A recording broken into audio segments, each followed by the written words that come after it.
Brothers and sisters, I am in the chapel here in our rectory, and I want to, before the weekend begins, to give a few messages and instructions about what's happening in our church in these days of crises. Forgive me if I read most of it that I want to say, because I don't want to forget something. So be patient and listen as much as you can, and try to absorb everything that I'm trying to say. You know, we are in the days of crisis, and I am very aware of how it is affecting us all. I think often and pray for our elderly members that the Lord will especially protect them from this disease. They are the most vulnerable to this disease in many ways, and we want to keep them safe and isolated, as well as those who are already fighting some very tough health problems in their lives. If you know some of these folks, please give them a phone call of concern. It would mean so much to them, particularly for those who live alone.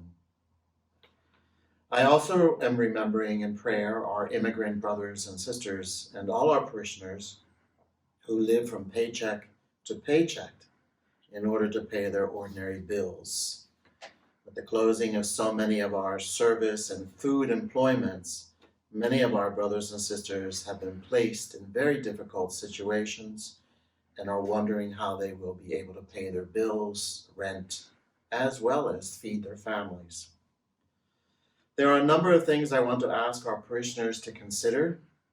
First of all, in church, I will place a prayer that Pope Francis prayed to Mary, our mother, when he went to the Church of Our Lady of Health, asking her to end this crisis in our world.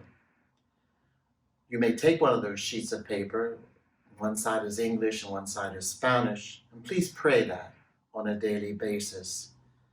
Please ask our common mother, Mary, to intercede for us, just as she interceded for the family at the wedding feast of Cana.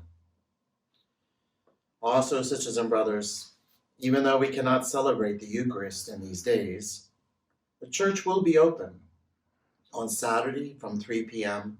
to 6 p.m., as well as on Sunday from 8:30 a.m. to 3 p.m.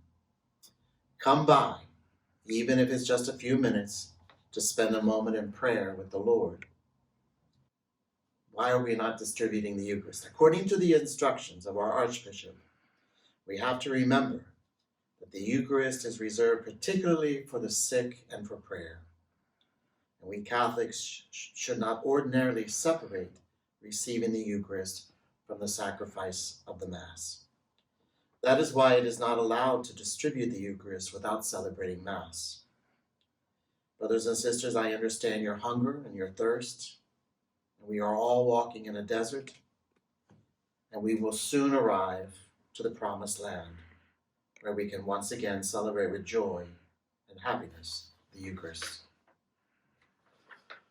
We should also like to make sure that we have enough food in our pantry to be able to help our families who will go through very difficult financial moments in these days. Many of our own will have difficulty in feeding their families. Let's help them out if we can. If you can bring a bag of groceries to the parish, it would be very much appreciated. You can find the food items that are needed in our website. You may bring it on the weekends to the church, or just drop by the parish house. We'll take care of it, make sure that it gets to the pantry and to those who are in need. Also, gift cards from the different grocery stores is a good way also to help us out. And we would make sure that families in need would get them. Sisters and brothers, for those who are able, please, I ask you, do what you can to help our parish to pay its bills. In our website, we have all the information you need for Faith Direct. If you don't want that option, please send your envelopes or weekly offering to the church, or even drop it by the parish office. Honestly, I am getting very nervous about our financial situation and we'll have more news to share after our bookkeeper comes on Wednesday.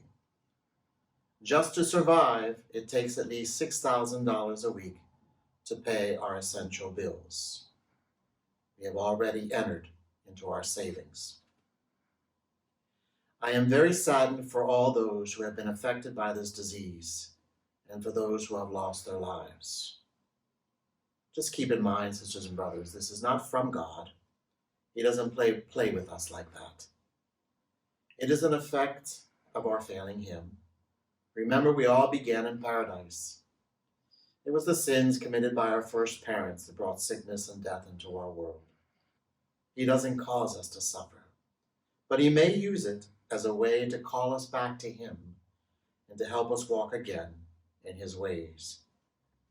Let's all listen to his voice and to his love, especially during these trying times, especially during this unique Lenten season. And let's continue to pray for each other. May God bless you and protect you all, and may he keep you safe. Amen.